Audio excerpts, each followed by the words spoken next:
नमस्कार, मैं हूं मृत्युंजय कुमार झा। शाम आधे घंटे तक कमोडिटी मार्केट पर आपके सवालों का सबसे बड़ा मंच तैयार है। अगर आपने कमोडिटी में ट्रेड किया है या फिर नया ट्रेड करना चाहते हैं, जानना चाहते हैं कि आपके लिए कहां पर कमाई के मौके बनेंगे, तो आप सवाल पूछिए। नंबर आप नोट कर लें 02223001634। इसके अलावा आप 02223001635 पर भी अपना सवाल पूछ सकते हैं। और चलिए सबसे पहले हम बात करेंगे गोल्ड की, जहां पर गिरावट बढ़ गई है और एमसीएक्स पर सोने का भाव 47,600 रुपए के नीचे आ गया है और चांदी का भाव 64,300 रुपए के नीचे फिसल गया है। तो गिरावट बढ़ गई है गोल्ड और सिल्वर दोनों में। कल रात में भी हमने तेज गिरावट देखी थी। मार्केट लगातार गिरावट के ही मूड में है, माहौल में है। सवाल यह है कि क्या गोल्ड सिल्वर की ये गिरावट और बढ़ेगी? आज हमारे साथ बातचीत करने के लिए मेहमानों का एक बड़ा पैनल है, जिनसे हम अलग अलग मसले पर बात करेंगे। हमारे साथ हैं राजीव कपूर ट्रस्ट लाइन के, सचिन गुप्ता हैं चॉइस ब्रोकिंग के, नरेंद्र तनेजा हैं एनर्जी मार्केट के जाने माने एक्सपर्ट, और सोपा के ईडी डीएन पाठक साहब हैं। आप सभी का बहुत बहुत स्वागत है। चर्चा की शुरुआत गोल्ड से ही। गोल्ड पर सबसे पहला सवाल राजीव जी आपसे होगा कि आप जरा बताएं कि जेरोम पावेल का जो टेन्योर बढ़ा है, सेकेंड टर्म मिला है, 4 साल का कार्यकाल, उसका इंपैक्ट जितना आना था मार्केट पर आ चुका है या अभी और आना बाकी है, और गिरावट हम देख पाएंगे गोल्ड में और सिल्वर में? गुड इवनिंग मृत्युंजय जी। देखिए मृत्युंजय जी, ये तो एक रिएक्शन है कि मिस्टर पावेल का जो एक्सटेंशन होने की उम्मीद है, इसके रहते हुए ऐसा हो सकता है कि यूएस में जो ब्याज दरें हैं वो जल्दी में ही बढ़ें, जिसके कारण गोल्ड सिल्वर में हमने गिरावट आते हुए देखी। इनफैक्ट काफ़ी कमोडिटीज़ में गिरावट देखने को मिली और साथ साथ जो मजबूती मिली वो डॉलर इंडेक्स को मिली। देखिए जो डॉलर इंडेक्स है वो करीबन पिछले करीबन मैं मान के चलूँ डेटा के हिसाब से चले तो मई के बाद से एक उच्चतम स्तर पे ट्रेड कर रहा है। मतलब पिछले 6 महीने के उच्चतम स्तर पे डॉलर इंडेक्स पहुंच गया है, 96.5 के आसपास है। और डॉलर इंडेक्स में लगता है कि और भी मजबूती आ सकती है मृत्युंजय जी, जिसके कारण गोल्ड पे दबाव जो है और गहरा सकता है।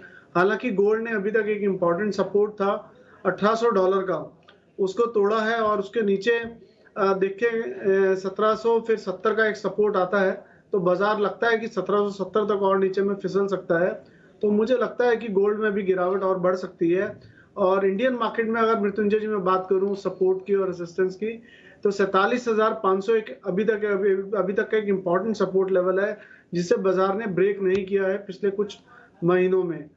तो अगर 47,500 का लेवल अगर मृत्युंजय जी ब्रेक करता है गोल्ड, तो फिर जो गिरावट है वो करीबन इसको 46,800 तक और ले जा सकती है। और 46,800 अगर ब्रेक होता है तो 46,200। तो ये दो लेवल इंपॉर्टेंट निकल के आते हैं, 47,500 के नीचे 46,800 और 46,200। और अभी फिलहाल ऐसा लगता है कि अगर कोई शॉर्ट कवरिंग भी अगर आती है मृत्युंजय जी, तो 48,200 एक इंपॉर्टेंट रेसिस्टेंस की तरह एक्ट करेगा गोल्ड में। और जब तक 48,200 के ऊपर बाजार नहीं टिकता है, तब तक हम ये नहीं मान सकते कि जो शॉर्ट कवरिंग है वो सस्टेनेबल होगी। इनफैक्ट जो भी रैली रहेगी वो 48,200 को मद्देनजर रखते हुए शॉर्ट करने की एक अपॉर्चुनिटी की तरह देखा जा सकता है। ठीक है सचिन जी, मैं आपसे बिल्कुल आज शाम के लिए पूछ रहा हूं सर, आज शाम के लिए अगले 6 घंटे के लिए गोल्ड और सिल्वर में बाय या सेल? गुड इवनिंग मृत्युंजय जी। मृत्युंजय जी, जिस तरीके से फॉल अभी आया हुआ है वो हमें लगता है कि आज के ट्रेडिंग सेशन में भी जो है वो कंटिन्यू होना चाहिए। गोल्ड की अगर हम बात करें तो हमें लगता है कि एक बार सेल एंड राइज की स्ट्रेटेजी यहाँ पर रखना चाहिए। अप्रोक्सीमेटली 47,700 750 के आसपास में अगर गोल्ड मिलता है तो वहां से शॉर्ट पोजीशंस इनिशिएट कर सकते हैं। 47,900 का एक स्टॉप लॉस लेना होगा। डाउन साइड टारगेट जो है गोल्ड में वो 47,400 तक के लिए एक्सपेक्टेड है। ठीक है, तो ये राय आपकी हो गई आज के लिए कि बुलियन में आपको क्या करना है। 250 रुपए तक गोल्ड के दाम इस वक्त नीचे हैं। अब बात करते हैं क्रूड की। जी हाँ, क्रूड में आप देखिए कि इस वक्त एमसीएक्स पर कच्चे तेल का भाव करीब 1.25% नीचे है और 5,635 का स्तर है। अंतर्राष्ट्रीय बाजार में भी ब्रेंट और WTI क्रूड का भाव नीचे ट्रेड कर रहा है, दबाव में ट्रेड कर रहा है। और इस वक्त ब्रेंट में आप देखें अगर तो करीब 0.25% की गिरावट है और नैमेक्स क्रूड 1% से ज्यादा टूटा हुआ है। क्रूड को लेकर आप जरा पहले कहानी समझिए, चूंकि तनेजा जी हमारे साथ जुड़ रहे हैं, वो आपको डिटेल में और बताएंगे। कहानी अब नई बन रही है ये कि अब दुनिया में क्रूड को लेकर एक नई कहानी चल रही है कि जो ऑयल रिजर्व है उससे क्रूड की सप्लाई बढ़ाई जाए। ये इसकी अगुवाई अमेरिका कर रहा है। अमेरिका खुद अपने रिजर्व से कच्चे तेल की सप्लाई बढ़ा रहा है और बाकी देशों पर भी सप्लाई बढ़ाने का दबाव बना रहा है, जापान, चीन, कनाडा, भारत जैसे देशों पर। दूसरी तरफ ओपेक को लगता है कि अगर सप्लाई बढ़ेगी तो दाम नीचे आ जाएंगे, तो इसको काउंटर करने के लिए ओपेक अब ये प्लान कर रहा है कि जो ओपेक ने उत्पादन बढ़ाने का फैसला लिया 4 लाख बैरल रोज का, उसमें कुछ कमी कर दे। तो अब ओपेक प्लस और अमेरिका की अगुवाई में आप ये कह सकते हैं, या फिर वर्सेस अमेरिका चल रहा है। एक प्राइस वार के हालात फिर से बनने लगे हैं क्रूड की सप्लाई को लेकर। इस बीच खबर ये भी आई है कि भारत की भी 50 लाख बैरल क्रूड की सप्लाई बढ़ाने की योजना है ताकि पेट्रोल डीजल की कीमतों को कुछ कम रखा जा सके। ये खबर भी आई है। तो अब नरेंद्र तनेजा जी हमारे साथ इस वक्त जुड़ चुके हैं। तनेजा जी, बहुत स्वागत है आपका। अब जो नए हालात बन रहे हैं सर, एक तो भारत भी 50 लाख बैरल बढ़ाने की तैयारी कर रहा है सप्लाई क्रूड की अपने रिजर्व से, अमेरिका बढ़ाएगा, जापान की बढ़ाने की योजना है। दूसरी तरफ ओपेक काउंटर करने के लिए अपना उत्पादन धीमा कर सकता है। तो एक्चुअली में अब क्रूड का प्राइस जाएगा किधर सर? देखिए, ये कुल मिला के जो एक अमेरिका की तरफ से कोशिश है और उसमें भारत है, जापान, चाइना, कनाडा, कुछ और देश भी शामिल हुए हैं कि उनके पास जो रिजर्व्स हैं उससे रिजर्व से थोड़ा सा तेल को वो रिलीज करेंगे, जिससे बाजार के अंदर तेल की जो उपलब्धता है, सप्लाई है, वो बढ़ जाए और जिससे कि ओपेक, एक तरफ तो ओपेक को ये मैसेज जाए कि इसको लेकर के ये सारे बड़े बड़ी जो अर्थव्यवस्थाएं ये परेशान है, और दूसरी तरफ जो है ये एक मैसेज ये भी जाए बाजार को कि भाई आवश्यकता से ज्यादा तेल उपलब्ध है तो फिर कीमतें ऊपर क्यों जानी चाहिए। इसकी मुख्य वजह यह है कि अमेरिका के अंदर, अमेरिका खासतौर से जब से बाइडेन साहब आए हैं, जब से जो उनकी पॉपुलैरिटी नीचे जा रही है, क्योंकि उनकी जो कुल मिलाकर के पेट्रोल डीजल की कीमतें उसमें भारी बढ़ोतरी हो गई है, महंगाई 6% पर पहुंच गई है, जिसका मुख्य कारण बढ़ते हुए तेल और डीजल की कीमतें हैं जो लगभग 60% बढ़ गई है। ट्रम्प साहब के जमाने में लोगों को तेल सस्ता मिलता था, तो इसलिए बाइडेन साहब जो है उनकी पूरी कोशिश है, क्योंकि वह संसद के चुनाव आने वाले हैं अगली गर्मी के अंदर, कि उससे पहले वो तेल की बढ़ती कीमतों को रोकें, क्योंकि अमेरिका में जब जब तेल महंगा होता है तो वो सरकार को, उस पार्टी को वोट नहीं मिलते हैं, उनको निकाल दिया जाता है। तो एक, और दूसरी तरफ यह है कि भारत को भी ये सूट करता है, जापान को भी करता है। ओपेक में जो कीमतें आज हैं तेल की, वो आर्टिफिशियली ऊपर है, ऐसा नहीं कि वो डिमांड सप्लाई की वजह से ऊपर है। इसलिए अमेरिका का ये कहना है कि जब वो आर्टिफिशियली आपने ऊपर कर रखी है तो हम इसमें दबाव डाल के कीमत को कम करेंगे, उस लेवल पे आनी चाहिए जो लेवल जो है सही है। उनका मानना है कुल मिलाकर के जो सही लेवल है वो $70 पर बैरल है ब्रेंट का, इससे ऊपर जो होता है वो आर्टिफिशियली है। तो ओपेक के ऊपर बहुत जबरदस्त दबाव है। साथ में क्या है कि यूरोप के अंदर जो हमने देखा है कि कोविड की लहर चल रही है, लॉकडाउन का लहर चल रही है, उसको लेकर भी ओपेक के ऊपर काफी, और बाजार के ऊपर काफी जो है एक प्रेशर है।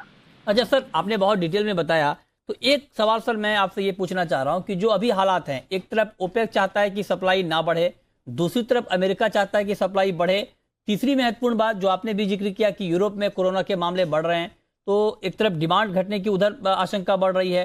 तो ये 3 फ्रंट हो गए सर। इन तीनों फ्रंट के बीच अब आप ब्रेंट क्रूड का एक्चुअल प्राइस क्या देख रहे हैं सर अगले कुछ दिनों में?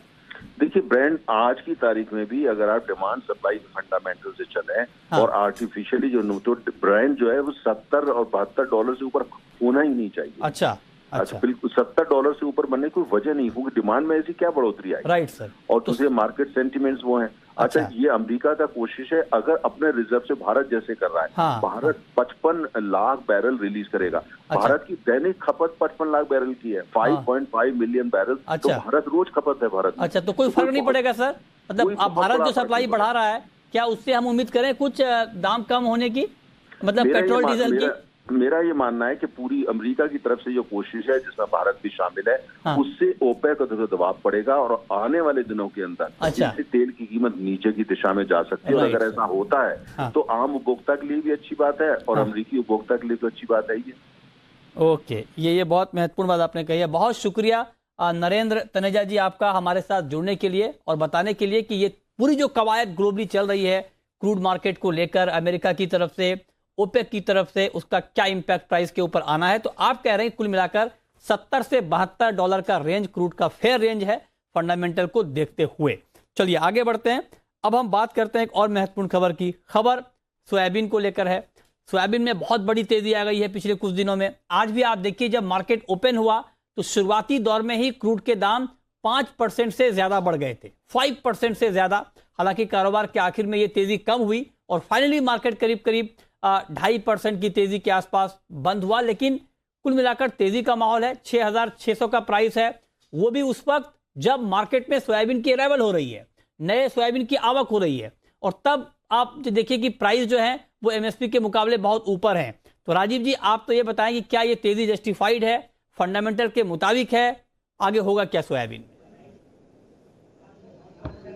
मृत्युंजय जी, तेजी तो काफी ओवर एक्सेजरेटेड लग रही है मुझे। और आज जिस तरह की क्लोजिंग हुई है मृत्युंजय जी, क्लोजिंग तो ये दर्शा रही है कि आज बुल्स और बियर्स दोनों ही इनडिसाइसिव थे, इसीलिए बाजार को वो बहुत ऊपरी स्तरों पर क्लोज नहीं कर पाए जहां पर बाजार ओपन हुआ। और ओपनिंग जिस तरह से क्लोजिंग आई है मृत्युंजय जी, वो ये दर्शाती है कि अब यहाँ से मार्केट थोड़ा सा टायरी फील कर रहा है। मतलब अपसाइड बहुत लिमिटेड है। अपसाइड में अगर मैं लेके चलूँ तो 6700 6800 एक बहुत हो गया लेवल, और नीचे आने के चांसेस ज्यादा हैं। हालांकि ट्रेंड के हिसाब से अगर मैं टेक्निकली बात करूं, क्योंकि हायर टॉप हायर बॉटम बन रहे हैं, तो अभी शॉर्ट का बिल्कुल भी एडवाइस नहीं होगा।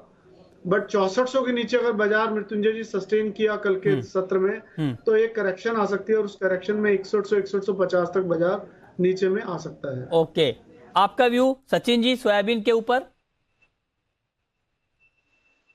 मृत्युंजय जी, हमें भी लगता है कि ये टॉप जो है हो चुका है। ऑल्दो जो अपसाइड का मोमेंटम आज के ट्रेडिंग सेशन में इसने लगाया और उसके बाद में जो है हायर लेवल्स पे सस्टेन नहीं हुआ है। जिस तरीके की क्लोजिंग आई है, कहीं ना कहीं वीकनेस को इंडिकेट कर रही है। हमें लगता है कि 6800 के ऊपर प्राइसेस नहीं जाएंगे।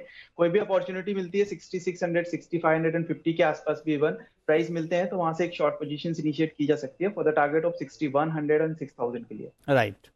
अब बात करते हैं एक बड़ी खबर की, बड़ी एक्सक्लूसिव खबर की, और खबर यह है कि एग्री कमोडिटी का सबसे बड़ा एक्सचेंज एनसीडीएक्स का मर्जर होने जा रहा है एनएससी में। पूरी खबर बताने के लिए जी मीडिया संवाददाता तरुण शर्मा इस वक्त हमारे साथ मौजूद हैं। तरुण, बताइए क्या है पूरी खबर, कहां तक मामला पहुंचा है?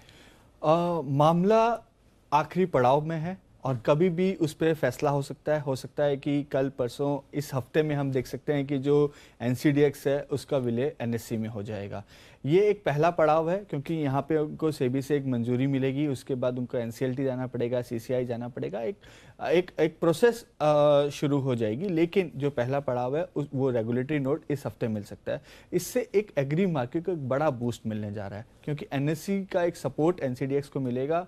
एक बड़ा कैश एनएससी के पास है, एक एक्सपर्टाइज एनएससी के पास है, और एनसीडीएक्स के पास एक एक्सपीरियंस है इतने सालों का एग्री कमोडिटी चलाने का।